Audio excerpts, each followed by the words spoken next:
Hey there! So part 2 of how Donald Trump can win the GOP nomination, and in this segment I'm going to highlight some articles that I found absolutely fascinating and that you should know about if you are following this race. So in this one I'll be doing similar to what I've done in a lot of other my videos and doing a screen share. So let's go ahead and get that started, and as always, if you want to read any of the articles that I highlight, just go in the description box down there, click, click, click, click, and you can read at your leisure. All right, let's get going. Share. All right, first, it's always a good idea to check out Real Clear Politics. Not only do they have, this is kind of weird, yeah, all right, like why is the screen not behaving? Not only do they have the most recent information from national polls and state polls, but a really positive, the great thing that they do is they will link you to the individual results. So let's go to this national one. I know I show you guys this a lot, but I don't know if you know that you can do this. And because I didn't have time to go into depth in one of the national polls, I wanted to show you how you could do it if you just can't wait for my video that'll come up, I don't know, probably next week. So by just right-clicking and opening in a new tab, or click directly if you don't mind being taken away to another page, you can see the individual results in PDF format for most, I think, everything that Real Clear Politics uses. And in there they'll have the sampling frame. This was interviews with over 1,000 US adults conducted by phone on the dates, and it'll also have the sampling error for the total sample. And then it also, this one talks about registered voters and what percent or what number were landline versus cell phone respondents. And that is important for quality of the data, because a lot of people now are moving away from a landline to a cell phone. If you only rely on landline respondents, you're getting a different kind of voter than people who are only on cell phones. And the biggest difference there is going to be age and probably income. You're going to have older people with cell phones, or sorry, older people will be more likely to be landline respondents, younger people will be cell phone respondents, and also having a landline and a cell phone at the same time is pretty expensive, and you can't take your landline everywhere you go. So I would imagine for people who have a little less money, they're going to be more likely to have a cell phone than both a cell phone and a landline. So here you can go down and read the question as it was stated. You'll also see in this particular poll how many people responded, or the sample size and the margin of error, so you can add and subtract that number to these numbers, and they will explain registered Democrats, registered Republicans, and you can read all of the intricacies of the poll and its results just by going online. So that is one thing I wanted to show you. Now, another interesting article is sort of similar to the Jeb Bush problem. Rubio is having to reassure his donors that he has a strategy and that he is going to be a successful candidate, which he won't. But he has to tell people who are spending millions and millions of dollars on him that he is. So this whole article reports on a Tuesday afternoon call. So this was reported on the 23rd, and whatever day Tuesday was of that week. I'm on holiday. I'm not paying attention to what day it is really, but they report some of the pushback that the Rubio staffers and Rubio himself told his donors in order to reassure them. And one of the things he said was he's going to be doing something, an upcoming swing through Iowa, a 3-day bus tour with 7 events across the state. And his comment was, "You don't accomplish all that without very good organization." Well, actually, you can accomplish that with very little organization. Question is, are people going to come to his events? Not whether or not he can set up a bus tour. I mean, how long does it take to charter a bus? Not very long. Anyway, as I said, I'm waiting. I've not been impressed with Rubio. His polling numbers reflect his weakness, I think, as a candidate. And so if you want to read a little bit more about how the candidate and his campaign are spinning his bad numbers, then you can go ahead and read this on Politico. Another political story, and this segment is going to be quite Politico dominated because they had some really good stuff. What's going on here? Come on, refresh. Well, I'll have to look ahead a little bit, make sure all of these are working. Right, this article really just reviews the year that has been, the Trump-dominated GOP race, and how the establishment are reacting to it and coming to grips with the idea that he might be their nominee. So for some reason, my computer is acting poorly and not showing this as well, for which I apologize. I'm going to maybe close out one other thing that we've got open, and maybe that'll help a little bit. And as long as we're here, I guess I'll refresh some of these as well. Again, apologies. I thought this was all ready to go before I hit live, and now all of these are crapping out on me. What's going on, Google? Well, this sucks and is highly embarrassing. Okay, so the next story, which you can't see because of the way that Google will close out some of these windows and see if the bandwidth on that helps refresh things a little bit faster. There's also a story about the Christie and Jeb Bush rivalry that's going on in New Hampshire, and I used that article in part, which you can't see, to inform the analysis for the New Hampshire numbers. And again, this is the first time I've seen anyone going after Christie in a meaningful way in New Hampshire, and it's Jeb Bush who's taking him on. So, hey, we have graphics. If I just keep talking, something will show up, right? So, let's see. I don't know what else I can close to make this better. So let's we must go on with the show. As Christie creeps up on Jeb Bush, Jeb is not taking it very well, and he's starting to attack Christie. That's basically the gist of the story. And I guess you just have to wait for more excitement to come by watching it instead. Oh, and here's we've seen the Trump bubble one already. I still can't really interact with this. Here we go. Finally. All right. So they talk about the CNN ORC poll that I just showed you, and how Trump reacted to it. This is a pretty lengthy article, sort of long form, and lots of interviews, very well done. Every campaign, of course, is giving its own spin.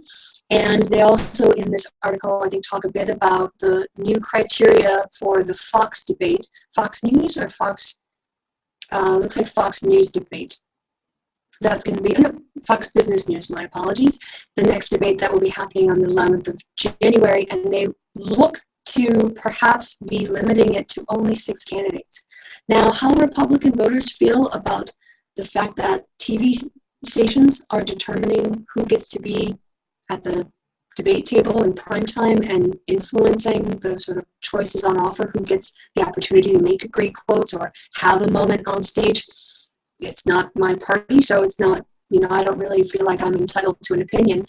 I just think that I would be concerned about the role the media is playing in trying to actively shape the GOP race in a way that I don't really recall the media doing in the past. So again, another great article. Go ahead and read it at your leisure. We'll close that one out because, again, these seem to be having a bit of a problem. Now, normally I would put this in my content on atheism because I do a lot of coverage of U.S. separation of church and state issues, the demographics around religiosity in the U.S. The reason I'm putting it into a Trump video is because it's relevant to voter turnout, and it's relevant to the demographics is destiny element of the U.S. population and how elections are decided. And what this article discusses is the result from Gallup, the Gallup poll using cell phones and landlines, and they looked at the number of people who are identifying as Christians compared with when Barack Obama first became president. That number's gone from 80% in 2008 down to 75% this year. And as that number has gone down, Americans who follow no religion has grown from 14% to 19%. And the number of number of Americans who follow a religion that's not Christianity remain at 5%. So what you're seeing in the United States is a shift from basically the people who were maybe nominally Christian or people who were Christian and becoming less religious, not associated with the religion, or not religious at all, like atheistic. And the big divide here is age. Younger Americans are much less likely to identify with Christianity compared to people aged 50 and older, while more than 80% of people over the age of 50 identify as Christians. only 62% of 18 to 29-year-olds say the same. And one of the things that characterizes, or one of the demographics that political scientists like me use to predict the probability of who a person would vote for is, in the United States, the religiosity. And evangelical Christians in particular are far more likely than a non-evangelical person to vote for a Republican candidate. So as the number of Christians decline, that means that you have, and I'm not saying that if you stop being a Christian, you automatically become a Democrat. Just your likelihood of voting for the Republican candidate goes down a lot when you move from that religious, that evangelical Christian category in particular, down to non-religious. And we see in other studies that the religiously unaffiliated are more likely to support same-sex marriage and hold views that more easily map onto the positions of the Democratic Party. So as the population becomes less religious, this should benefit the Democratic Party and be to the detriment of the Republican Party. And that is why, long term, this is an interesting demographic to watch and also to, I think, keep in mind as we move from state to state, because obviously there are states where they have a higher level of religiosity than other states, and as maybe some purple states become less religious, this might be one of the factors, as well as ethnicity, that shapes elections in the United States for years to come. This is the big one. There's one other article I want to show you, but this is something that I think is very important for you to be aware of, and I may have mentioned it in a video I made last week, but there was a association that did a study, Morning Consult, which is a polling and media company, and they wanted to compare what we call mode effects. And what that means is political scientists and anyone who does survey polling, really, not just political scientists, anyone who uses surveys to gather data on opinions, attitudes, and values, knows that how the instrument you use to ask the question will sometimes affect the answers you get. Just like I was saying that when you do telephone interviews, you need to mix landlines and cell phones in order to ensure that you're not automatically biasing your sample to those people who only have landlines, or people who don't have landlines are excluded from that. And that can be a bias if, and only if, people who have landlines and not cell phones are different from people who have cell phones and not landlines. So just because, you could say, for instance, that surveys are always biased or toward representing the views of people who answer surveys. And that's true. I mean, it's tautological, but it's true. The question is, are the views and voting habits of people who do respond to surveys significantly different from the views of people who don't respond to surveys? And if there's no real theoretical reason other than, well, some people just don't want to answer surveys, that doesn't necessarily mean there's a problem with the data, or that the data aren't as accurate as they could be. However, there are, we know, psychological things that go on in people's minds. Some people don't like to give answers. They don't like to give their true opinion if they feel that that opinion is unpopular. A good example, going back to the last article, is religiosity. In the 1950s and 60s, it was very undesirable to be seen as an atheist because it was associated with the Communist Party and anti-Americanism. Religiosity was bound up with mom and apple pie. Therefore, being someone who was an atheist was socially undesirable. People would suspect you of being communist or anti-American just if you declare yourself to be an atheist. And there's a lot of that still hanging around in American culture, especially in some quarters. Now where was I going with this? So mode effect, right? So yes, social desirability. What the study wanted to know is, would people give a more truthful response if their anonymity was protected, as compared with giving a response about who they were going to vote for to a live interviewer. So comparing the results of what people reported as their vote preference on the phone, and then asking the same question online, what they found was that telephone surveys, whether cell phone or landline, I believe, tended to underestimate Trump's support compared with those people who responded online.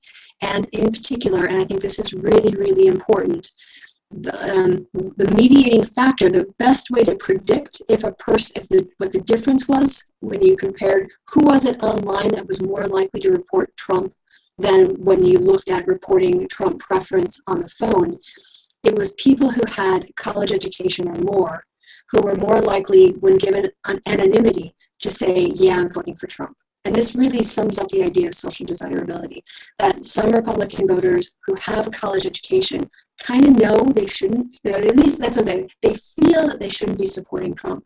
And so if they had to say that to another person, they might either say they don't know, they're undecided, they might put their second preference up because they're hiding their true preference because they feel it's socially, that they would reflect bad on them to say that they support Trump.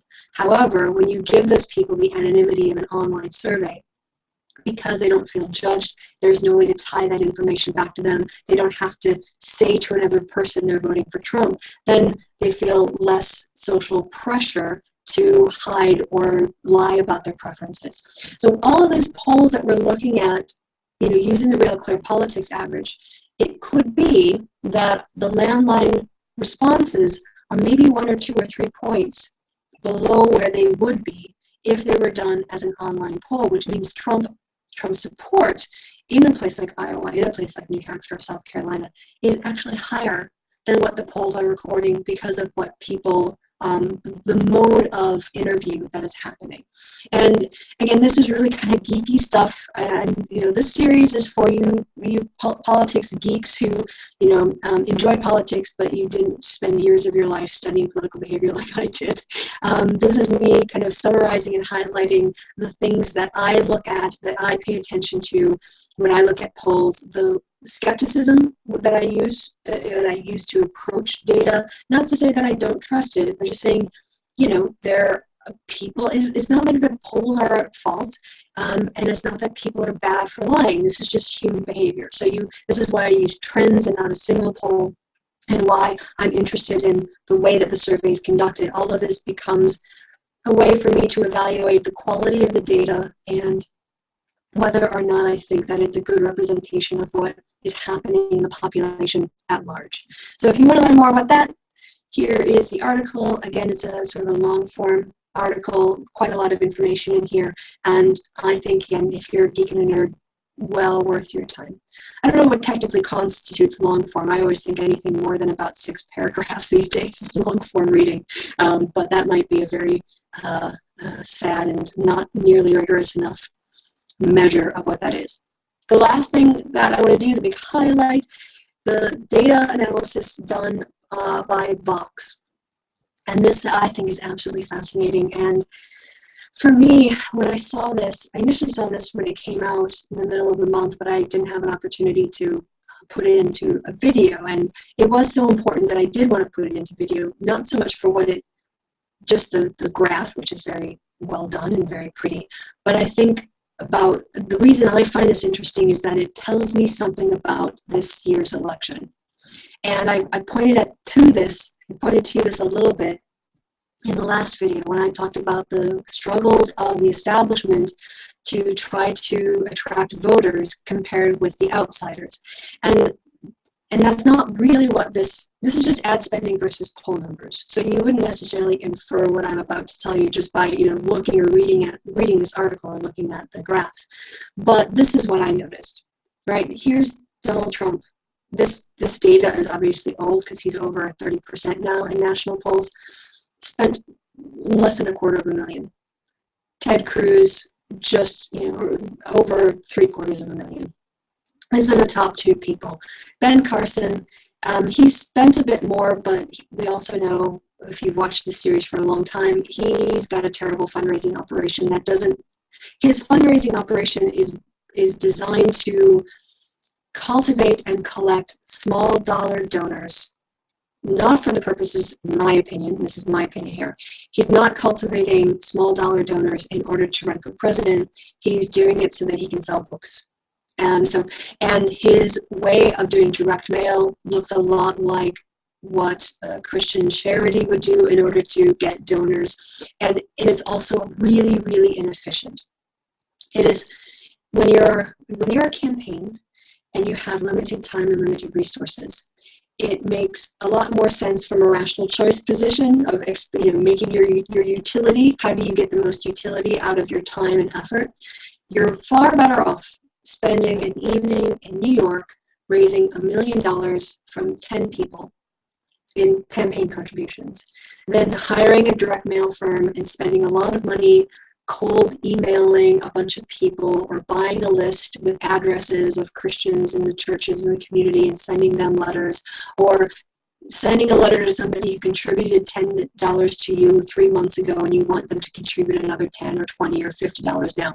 That's a really inefficient high cost, time-consuming way of raising money for a campaign. And that's, to me, the biggest indication that he's not a serious candidate, because he's not raising money like a serious candidate. He's raising money like a guy who wants to live off of this reputation that he created for himself in order to keep making himself money. And so that's why he spent $2.4 million. He's still at 13% in the polls. Then, so these are I would call the outsider candidates, the non-establishment. Trump, Cruz, and Carson. You can maybe throw Fiorina in there, but she's a loser, so we're going to discount her now for the purposes of this analysis. Now, in comparison, we can look at what we would call the establishment candidates, Rubio, Bush, Christie, and Kasich, and look at where they are in the polls relative to how much money. Rubio spent, as of whenever this date was, $13.1 million, and he's not even where Ted Cruz is for spending. What is that? Like a fraction. I'm not going to try to do math in public on the fly because I don't have enough confidence. So when I freestyle, I lose confidence. So I'm just going to call what Ted Cruz has spent relative to Marco Rubio a fraction of the money. Jeb Bush, look at this. Look at this entirely just shocking waste of money. I mean, the only people benefiting from the Jeb Bush candidacy are ad companies, direct mail people, people who make commercials, and TV stations. I mean, Rupert Murdoch, MSNBC, I mean, anywhere where they're putting ads up, at any television station, they're the ones benefiting from the Jeb Bush campaign, not Jeb Bush. Christie, too, an establishment candidate, spent over $7 million on ads to get 2.5% in the national polls, and Kasich spending 8.4%. It doesn't seem to matter how much money the establishment spends. People are just not into them. This is not an establishment candidate year.